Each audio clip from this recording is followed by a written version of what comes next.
Hej och välkomna till Ntd Nyheter. Jag heter Dan Alfjorden. Här är våra rubriker.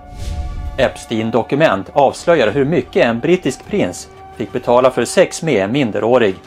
Ntd tar reda på mer vad dokumenten avslöjar om den tidigare presidenten Trump. BLM-ledare stöder Trump som presidentkandidat. Hur ser inriktningen ut för Murdochs medieimperium? Kommunistisk totalitarism jämförs ofta med nazismen. Ntd's specialserie om kommunism visar skillnaden.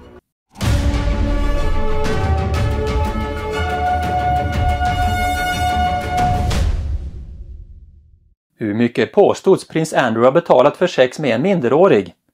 Dokumenten i Jeffrey Epstein-fallet avslöjar ett krav på över 100 000 kronor. Ntd tar reda på mer vad dokumenten avslöjar om den tidigare presidenten Trump. Den senaste omgången av öppnade dokument i Jeffrey Epstein-fallet, publicerade den 9 januari, visar de stora summor pengar som påstås ha betalats för sex med en tonåring. Virginia Giuffre, en av de anklagande, sa att Epstein betalade henne över 165 000 kronor för att ha sex med Storbritanniens prins Andrew år 2011. Hon var vid den tiden 17 år gammal. Prins Andrew har upprepade gånger förnekat att de haft sex. Han har också förnekat att han någonsin träffat henne.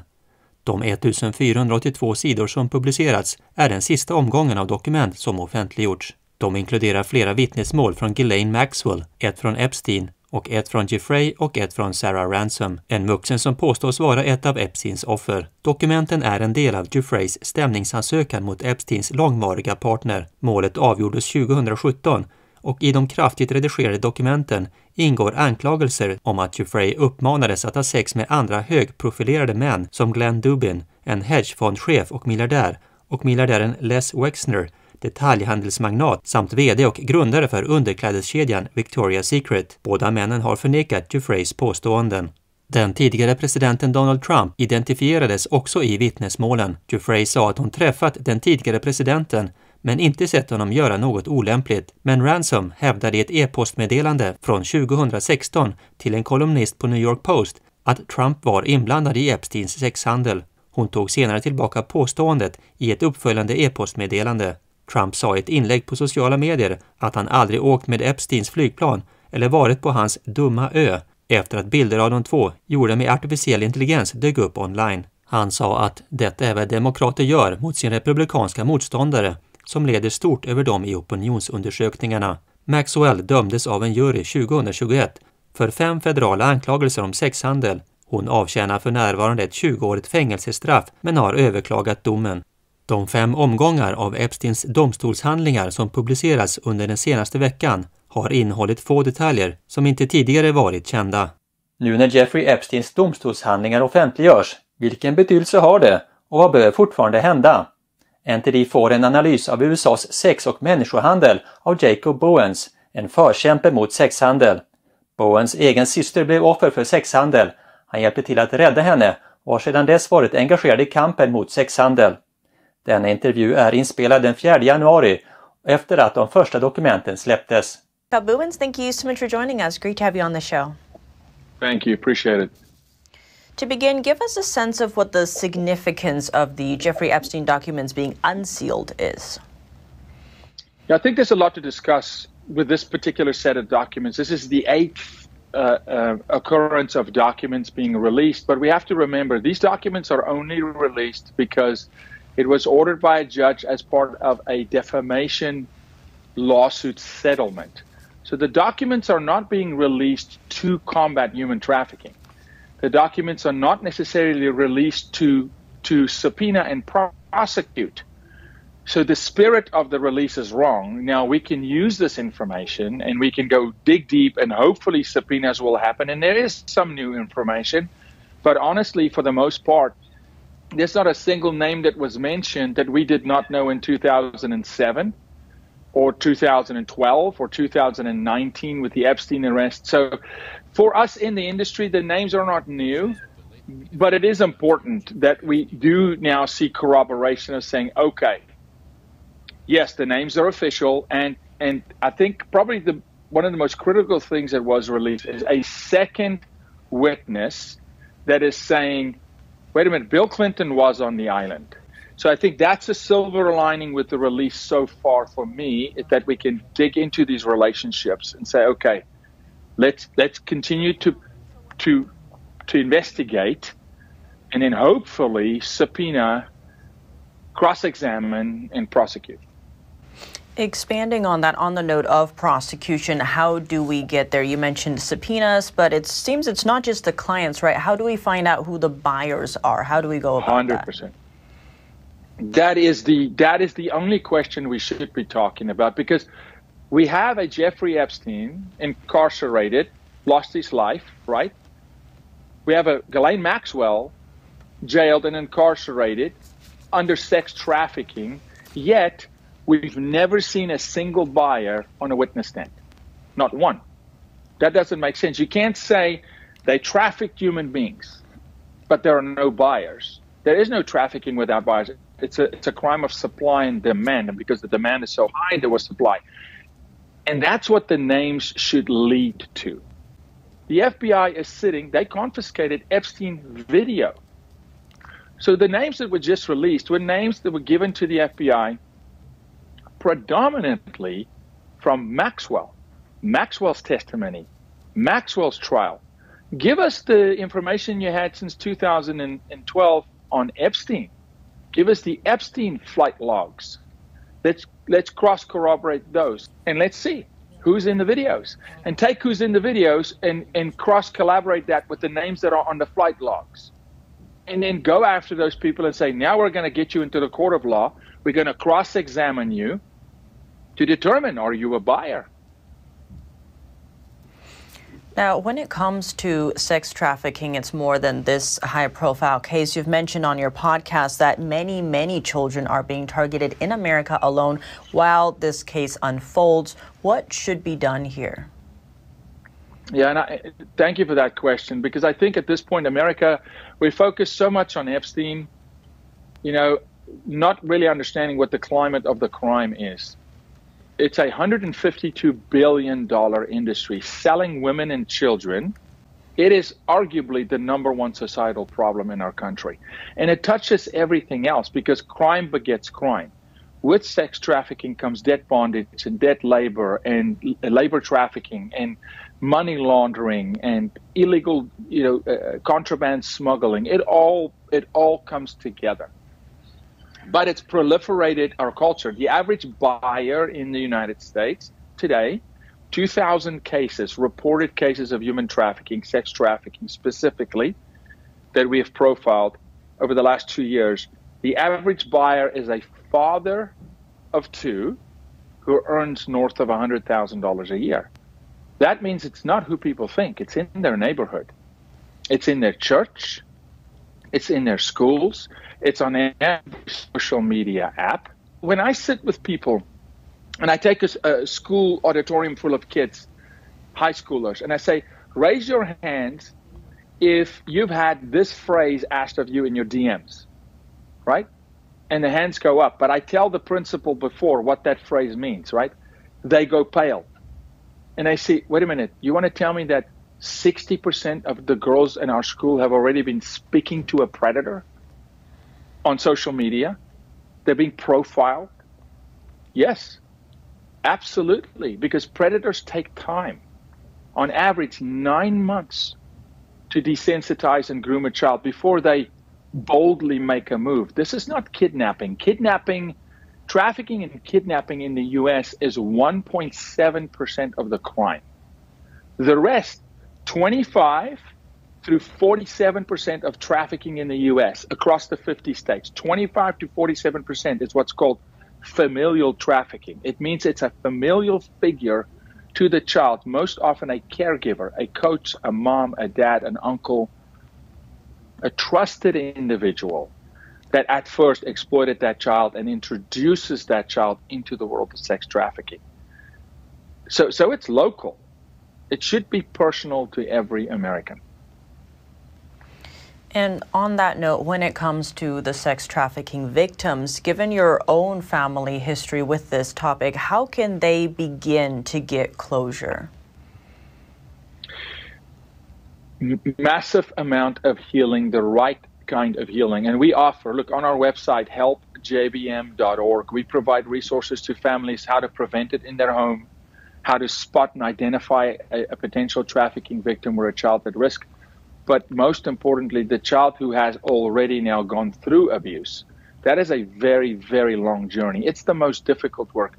Rescuing a child is not easy, but the work starts, and on average, it's a 3-to-1. So if a child is trafficked for 2 years, it's going to take 6 years of restoration and therapy and really rebuilding a life. It's a tremendously difficult job to do. We're under-resourced in the country, particularly for minors. And so I encourage parents to be proactive. And we, even the shirt I have on underneath says, save a child before they need rescue. Meaning, let's identify the children that are at risk, like the predator is identifying the child that is at risk. Let us identify them, let us educate them, reinforce them so that they do not get trafficked. But for the ones who have been sexually exploited, sexual abuse, trafficking, rape, that's a rebuilding process that takes time, and it takes particular resources. And we always need more resources, but we have substantial resources to offer to families. And they can reach out to us, and we'll point them in the right direction in any of the 50 states. Jacob Bouwens, thank you so much for your time. Appreciate you very much. Thank you. En tidigare Black Lives Matter-ledare förklarar varför han stöder den tidigare presidenten Donald Trump. Medgrundaren av BLM, Rhode Island, sa att han är besviken på det demokratiska partiet. Här är han på Fox News den 29 november och förklarar ytterligare. It's the duplicity of the Democrats. The hypocrisy. We're not stupid. The brothers are not stupid. We understand when someone's for us and when someone is not. And it's obvious that the Democratic Party is not for us. Their policies actually strike at the heart of the black family and the nuclear family.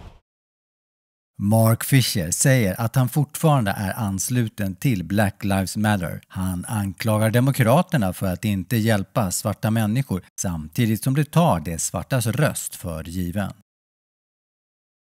Miljardären Rupert Murdoch har avgått som styrelseordförande för Fox Corp och News Corp. Eventuellt kan hans 4 barn komma att kämpa om kontrollen och bestämma den framtida inriktningen för nyhetsjättarna. Mediejättarna News Corp och Fox Corp anses ofta vara högerorienterade organisationer. Denna uppfattning kan komma att förändras. Miljardären och mediemogulen Rupert Murdoch har avgått som styrelseordförande för Fox Corp och News Corp. Dessa konglomerat äger Fox News, Wall Street Journal, New York Post, Barron's & Harper och Collins förlag, för att bara nämna några. De har ett enormt inflytande på media, näringsliv och politik, särskilt i USA. Murdoch är för närvarande 92 år gammal. Efter hans bortgång kommer hans rösträtter att övergå till hans 4 barn, Prudence, Elizabeth, James och Lachlan. Lachlan har utsetts till ordförande i både Fox Corp och News Corp, men hans 3 syskon kan potentiellt rösta bort honom i framtiden och ändra den riktningen som Lachlan vill att företagen ska ta. Lachlans politiska åsikter liknar hans fars. Think tanks that advance the agenda, which might be described as conservative, center-right. So we know that he's put his money behind think tanks of that kind. So I think, to be honest, also he's well known in the US for being or having been a Trump supporter. Analytikern Ali Sanders tror att det kommer att bli en sömlös övergång mellan Lachlan Murdoch och hans far. Hon ser inte heller någon större konfliktpotential mellan syskonen. This is not a family that is, torn by ideological, fights. They are all very respectful of their father and his legacy. Prudence och Elizabeth Murdochs politiska åsikter är inte kända. Men James har öppet berättat för media om sin oro över klimatförändringarna och intrånget i Kapitolium den 6 januari. Han avgick från News Corps styrelse 2020 med hänvisning till meningsskiljaktigheter om det redaktionella innehållet. Murdochs yngsta barn Grace och Chloe Murdoch har ingen rösträtt alls. Vi är strax tillbaka. Den högsta konsten är vacker, häpnadsväckande, tidlös och berörande. Upplev konst med 5000 års historia. Inspirerad av det gudomliga. Upplev Chen-Yun. Det har gått ett helt sekel sedan kommunistpartiet tog makten i Sovjetunionen. Enligt uppgifter som sammanställs av den amerikanska kongressen var kommunistregimerna ansvariga för minst 100 miljoner människors död. Kommunismens svarta bok beskriver i detalj denna historia av mord. Från dokument som hemligstämplas av regeringarna i länderna i före detta Sovjetunionen och Östeuropa samt officiella uppgifter om offren för kommunistiska politiska kampanjer i Kina och Nordkorea har allmänheten fått en bra bild av kommunistpartiets beroende av att döda. Vi kommer nu att visa del 3, massmord i öst, i specialserien Hur kommunismens spöke styr världen.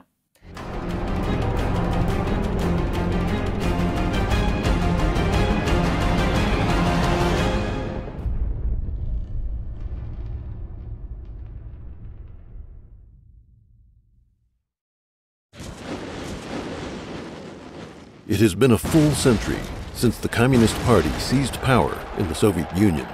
According to records compiled by the U.S. Congress, communist regimes were responsible for the deaths of at least 100 million people. The Black Book of Communism details this history of murder. From documents declassified by the governments of nations in the former Soviet Union and Eastern Europe, as well as official records on the victims of communist political campaigns in China and North Korea, the public has gained a good picture of the Communist Party's addiction to killing. Communist totalitarianism is often compared to that of the Nazis. While there are many parallels to be found, there is one crucial distinction that is often overlooked. The Nazis aimed to eliminate the Jewish people, but the goal of communism goes beyond physical slaughter. People of faith do not consider physical demise to be one's true death, since the soul goes to heaven or is born again in the cycle of reincarnation. The Communist Party uses killing as an instrument to plant the seeds of terror in the minds of the people, forcing them to accept its evil ideology. Through the destruction of morality, people's souls are fated to damnation. The Communist Party aims to destroy not just man's physical body, but also his soul. An additional characteristic of the Communist Party is the intensity with which it carries out internal purges and selects the cruelest of leaders. It is difficult for many to understand the rationale behind the barbarity inflicted by the Communist Party upon its own ranks, including those who became victims simply for deviating from the party on specific issues, while otherwise being wholly loyal to the party and its leadership. One reason is that the Communist Party, in its rebellion against gods and humankind, possesses an instinctual fear that its doom is always around the corner. To reinforce itself, the party needs to recruit individuals with no regard for moral right and wrong. These individuals are distinguished in the process of mass killing, and their elevation to positions of leadership enables the specter of communism to ensure the perpetuation of its earthly tyranny. In 1989, the Chinese Communist Party, CCP, cadres who refused to participate in the June 4th Tiananmen Square massacre were purged. Jiang Zemin, who demonstrated his cruelty during the events, was promoted to become leader of the CCP. After Jiang began the persecution of Falun Gong in 1999, he promoted officials such as Luo Gan and Zhou Yongkang to high positions, as they had demonstrated their ability to commit the most brutal crimes in the persecution. Another motive for killing is to recruit participants from general society, as was done during the Cultural Revolution. By committing murder and other crimes, the masses implicated themselves as accomplices to the CCP's savagery, and the most brutal perpetrators became the staunchest followers of the party. Even today, many former Red Guards who committed assault and murder during the Cultural Revolution, express no remorse for their crimes, saying they have no regrets about the events of their youth. Furthermore, by killing its victims openly and deliberately, the Communist Party intimidates the general population into obedience. All this allows us to expound on a general principle. Throughout history, killing has occurred under tyrannical governments or during times of war because there was an enemy to be defeated. It is the characteristic of the Communist Party that it must have an enemy, and if there are no enemies, it must invent them so that it can continue to kill. In a country like China, with its long history and rich culture, the Communist Party could not achieve its aims without continuous killing. Traditionally, the Chinese people believed in and revered the divine. Steeped in a cultural heritage of 5,000 years, the Chinese people would not otherwise tolerate the existence of the barbaric and blasphemous Communist Party. The CCP's sole means of maintaining its rule, as learned from the Soviet trial run, is the use of mass murder.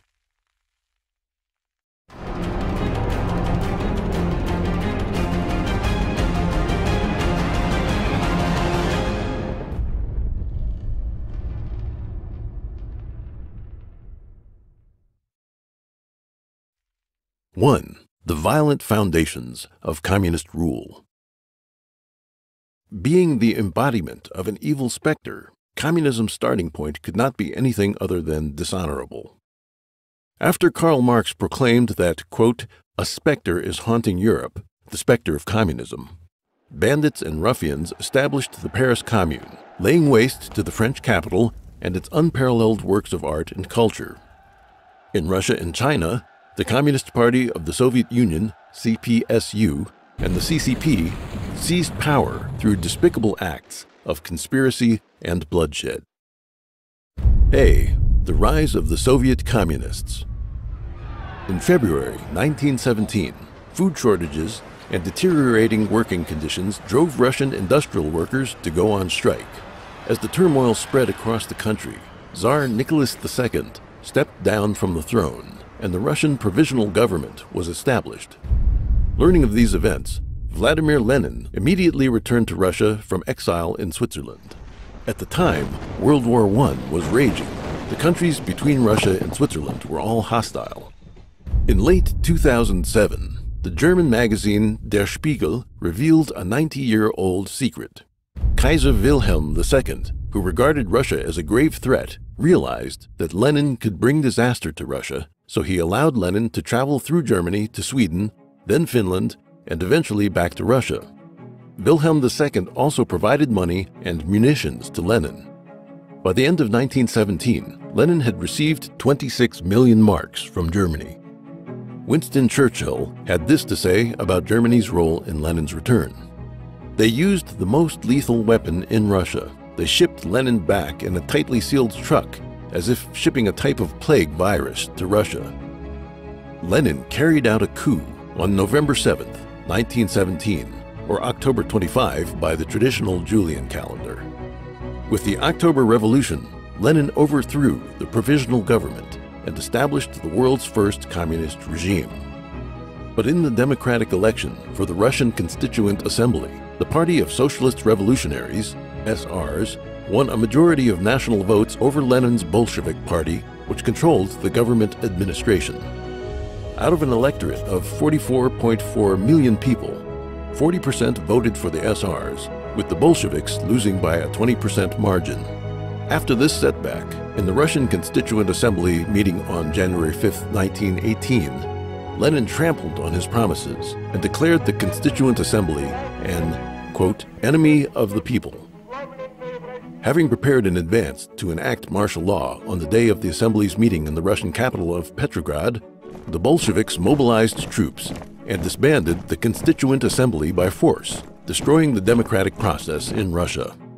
The October Revolution and subsequent Leninist takeover was the origin of all violent communist movements throughout the world in the 20th century. It triggered the international rise of communism and the countless catastrophes that followed. B. The Chinese Communist Party seizes power. After 1917, When the Soviet Union was just established, it exported revolution to China by making use of the fact that the Republic of China had joined the Third Communist International, or Comintern. The Bolsheviks dispatched Grigory Voitinsky to China to establish a local communist organization. Then it sent Mikhail Borodin to engineer an alliance between the Chinese Nationalist Party, Kuomintang, and the Soviet Union. Under this arrangement, the young Chinese Communist Party was given opportunities for rapid growth by subverting the Kuomintang. During World War II, in the 8 years that the Kuomintang waged an all-out war against the invading Japanese army, the CCP used the conflict as cover while it expanded its forces. When the Japanese invaded China, the Red Army was on the verge of defeat, but at the time of China's victory, the Communist forces boasted 1.32 million regular troops and a 2.6 million strong militia force. Following Japan's surrender, the CCP used the cover of peace talks with the Kuomintang to covertly expand its forces further. Meanwhile, the CCP's diplomatic efforts led the United States and the Soviet Union to abandon their policies that supported the nationalists. In 1949, the CCP finally defeated the Kuomintang government forces, founding the most evil totalitarian communist regime on Earth. At this high point in the history of the world's communist movement, it controlled 1/3 of humanity and the world's land area, as it comprised Russia and China, the world's largest nations by size and population. Communist governments extended across large swaths of Europe and Asia, and many countries in Africa, South America, and Southeast Asia became clients or allies of the Communist Party of the Soviet Union or the Chinese Communist Party. Millions of people gave their lives on the battlefields of World War II, yet the unexpected result was the rapid expansion of totalitarian communism.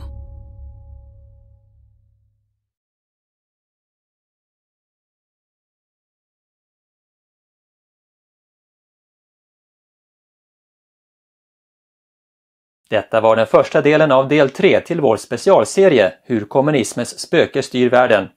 För att se hela delen, gå till Ntd Sveriges kanaler på YouTube, Facebook och Gan Jing World. Tack för att ni har tittat och på återseende!